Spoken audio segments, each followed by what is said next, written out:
नमस्कार स्टूडेंट्स, आज मेरा फोकस आपको इस बात पर रहेगा कि आप किसी क्वेश्चन को बोर्ड एग्जाम में किस तरह से एकदम सही लिखें।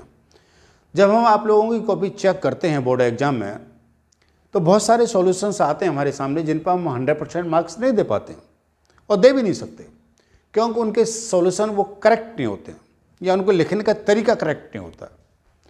विशेष कर इस बात का बड़ा महत्व होता है कि आपने अपना क्वेश्चन कैसे लिखा है, उसका वे ऑफ द प्रेजेंटेशन कैसा है, ये बात आपको बहुत अच्छी तरह से पता होनी चाहिए।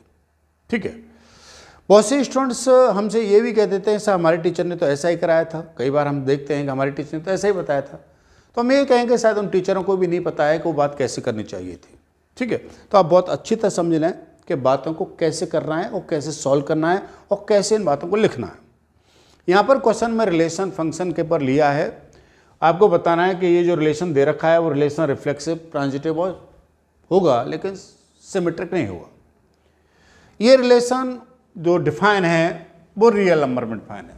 ठीक है, ये जो है रियल नंबर में डिफाइन है। तो एक नॉर्मल स्टूडेंट क्या करके आता है, वो ये कहता है कि ये रिलेशन रिफ्लेक्सिव है। ठीक है, यहाँ लिखता है रिफ्लेक्सिव, वो कहता है कि इसमें यहाँ पर a less than equal to 1 है, तो वो कहता है कि 1,1 R को बिलोंग करेगा, 2,2 R को बिलोंग करेगा। ठीक है, ऐसा लिखेगा, सो लिखेगा, सो R इज रिफ्लेक्सिव। ठीक है, वो लिख के आता है कि भाई यहां पर 1 भी 1 के बराबर होगा, 2 भी 2 के बराबर होगा। ठीक है, इसका मतलब है हर एक एलिमेंट अपने से बिलोंग कर रहा है, इसलिए रिलेशन क्या होगा, रिफ्लेक्सिव होगा। राइट। दूसरी बात वो क्या लिख के आता है, वो लिख के आता है कि सिमेट्रिक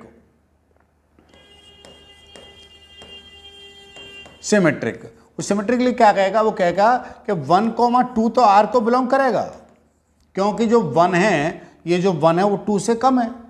ठीक है, लेकिन वो कहता है कि 2,1 जो है R को बिलोंग नहीं करेगा, इसलिए वो कहता है कि ये जो R है ना, सो R इज नॉट सिमेट्रिक। ठीक है, मैं एक बता रहा हूं कि एक नॉर्मल स्टूडेंट क्या लिखता है और ऐसा लिखना कितना गलत है। ठीक है, सही प्रेजेंटेशन क्या है, मैं पहले आपको गलत प्रेजेंटेशन बता दूं। बहुत सारे बच्चे लिखते हैं, ठीक है, हो सकता है आप में से बहुत सारे ऐसे लिखते हो, लेकिन ये कोई तरीका नहीं है, ये काम करने का कोई तरीका नहीं है। ठीक है, ध्यान रखिए। तीसरी बात है वो क्या लिखता है, वो लिखता है ट्रांजिटिव के लिए, वो कहता है ट्रांजिटिव होगा। ट्रांजिटिव होने के लिए क्या कंडीशन होती है कि ए बी को बिलोंग करता है, बी सी को बिलोंग करता है, तो ए कॉमा सी को बिलोंग करता है, तो वो कहेगा कि 1,2 R को बिलोंग कर रहा है। ठीक है, और वो कह रहा है कि 2,3 भी R को बिलोंग कर रहा है, तो यहां से वो कह देता है कि 1,3 भी क्या करेगा, R को बिलोंग करेगा। सो R इज ट्रांजिटिव। ठीक है, उसने ये इसको दिया और वो ये चाह रहा है कि इस क्वेश्चन में से 100% मार्क्स उसको मिले। ठीक है, क्वेश्चन कितने मार्क्स भी आ सकता है लेकिन पूरे मार्क्स उसको नहीं मिलेंगे। ठीक है, क्योंकि उसने केवल एक एग्जाम्पल्स दिए हैं, उसे जो सॉल्यूशन की आशा की गई थी वो उसने सॉल्व नहीं करी, ये एक एग्जाम्पल्स है। ठीक है, लेकिन ये कोई सॉल्व करने का तरीका नहीं है, उसने केवल एग्जाम्पल दिया है। रिफ्लेक्सिव का एक एग्जाम्पल दिया है, सिमेट्रिक का उसने एक एग्जाम्पल दिया है, लेकिन इनको लिखने का करेक्ट मेथड क्या होता है, इससे थोड़ा बारीक तरीके से आप समझ लेंगे तो मैं समझता हूँ अच्छा रहेगा आपके लिए। ठीक है ना, चलिए अब मैं बताता हूँ उसको करेक्ट आपको कैसे लिखना है। देखिए आपके पास रिलेशन क्या है, रिलेशन है आपके पास R equal to A, B is such that A is less than B। ठीक है, और A, B जो है किसको बिलोंग कर रहे हैं, वो रियल नंबर को बिलोंग कर रहे हैं। यहाँ R जो अब रियल नंबर है, ये क्वेश्चन है। तो आप लिखेंगे पहले नंबर 1 फॉर रिफ्लेक्सिव, बिल्कुल जैसा लिख रहा हूं समझिएगा, फॉर रिफ्लेक्सिव। पहले आप लिखोगे कि फॉर रिफ्लेक्सिवली क्या होता है, आप लिखोगे कि A, जो है वो R को बिलोंग करना चाहिए। This is the definition part कि रिफ्लेक्सिव क्या होता है कि A, जब R को बिलोंग करेगा तो रिलेशन रिफ्लेक्सिव माना जाएगा। फिर यहां पर लिखिए let A, belongs to R, ये मान के चल रहा हूं कि A, R को बिलोंग कर रहा है। ठीक है, जब यहां A, B है तो आपका आउटपुट ही है, ठीक है। यदि ए कोमा बी आर को बिलोंग कर रहा है तो कब बिलोंग कर रहा है, जब ऐसा है। मैंने कहा कि ए कोमा ए आर को बिलोंग कर रहा है तो इसका मतलब क्या है, इसका मतलब है कि ए इज लेस देन ए। अब इनमें से एक बात सही होगी, दोनों बात सही नहीं होंगी, या तो लेस होगा या इक्वल होगा। यदि हम इसको इक्वल देते हैं, लेस को मानते हैं, चलो इनमें से एक बात सही होगी, या तो लेस होगा या इक्वल होगा। तो आपको ये देखना है कि ये बात ट्रू है या फॉल्स है। तो आप कहोगे इट इज ट्रू, ठीक है, ये क्या है, इट्स ट्रू। भाई ए लेस देन क्या है, सॉरी ए इक्वल टू ए होता है, 1 बराबर 1 होता है, 2 बराबर 2 होता है, 3 बराबर 3 होता है, ठीक है, ये ट्रू है। सो आप कहोगे सो आर इज रिफ्लेक्सिव, ठीक है। आप कह सकते हो for example 1,1 belongs to R, ठीक है, क्योंकि 1 जो है 1 के बराबर है। आप यहां पर एक एग्जाम्पल दे सकते हो, जो आपको ऊपर दिया था ना, वो यहां पर आप एग्जाम्पल दे सकते हो, ठीक है। इस लाइन को आप चाहो तो यहां लिख सकते हो, ठीक, बस ये बात क्लियर आ गई। तो आपको रिफ्लेक्सिव प्रूव करने के लिए इतनी कहानी लिखनी पड़ेगी। जितने भी क्वेश्चन आए, कोई भी क्वेश्चन आता है, यहां रिलेशन कुछ भी हो सकता है, यहां पर रिलेशन ये कुछ भी हो सकता है। आप जरा बस ये देखें कि ये जो लिखा गया है, ये जो आउटपुट आया है, वो ट्रू आया या फॉल्स आया है। यदि ट्रू आया है तो रिलेशन क्या होगा, रिफ्लेक्सिव होगा, और ट्रू नहीं आया तो फॉल्स होगा। सीधी सी बात है ना, ठीक है। बात क्लियर हो गई ना, लिखने का करेक्ट तरीका समझ में आ गया ना। क्वेश्चन नहीं बता रहा हूं मैं आपको, मैं बता रहा हूं उसको लिखना कैसे करेक्ट तरीके से, क्लियर। अब दूसरी बात पर आ जाइए आप। जब आप कहते हो दूसरा आपके पास क्या था, दूसरा था सिमेट्रिक, तो आप लिखिए फॉर सिमेट्रिक। कहने का मतलब है उस पार्ट का आप डेफिनेशन पार्ट लिखिए। फॉर सिमेट्रिक क्या होता है कि if A comma B belongs to R है, that implies B A belongs to R होना चाहिए। ये डेफिनेशन पार्ट, ये एक्चुअली डेफिनेशन है। आप इतना लिखोगे तो टीचर समझ जाएगा कि आप इसे क्या समझाना चाहते हो, वो आपको 100% मार्क्स देगा, ठीक है ना। तो यहां पर लिखिए let A comma B belongs to are.